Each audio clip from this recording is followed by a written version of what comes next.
আসসালামু আলাইকুম রহমতুল্লাহি ওয়া বারাকাতুহু। বন্ধুরা সবাই কেমন আছো? আশা করি ভালো আছো। আজকে আমি খুবই ইজি এবং কম সময়ে তৈরি করা যায় এমন একটা রেসিপি দেখাবো। দেখতেই পাচ্ছ, বাটা না বাটা হতেই আমি খাওয়া শুরু করে দিয়েছি অলরেডি। আবার প্লেট না, পাটায় বাটা খাওয়া শুরু করে দিয়েছি। এই ভর্তাটা এত মজা কি আর বলবো।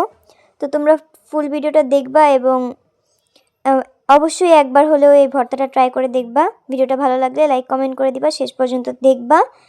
খুবই ইজি রেসিপি, শুরু করা যাক। প্রথমে আমি চিংড়ি মাছগুলো ভেজে নিব। এখানে আমি ছোট ছোট চিংড়ি মাছ নিয়েছি। এবার আমি কাঁচা পেঁয়াজ, কাঁচা রসুন এবং কাঁচা মরিচ নিয়েছি।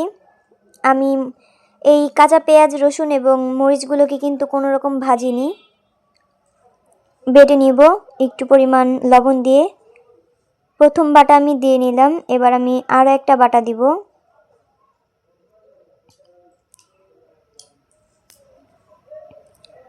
আরেকটা বাটা দেওয়া হয়ে গেলে আমরা এখন দিয়ে দিব চিংড়ি মাছগুলোকে।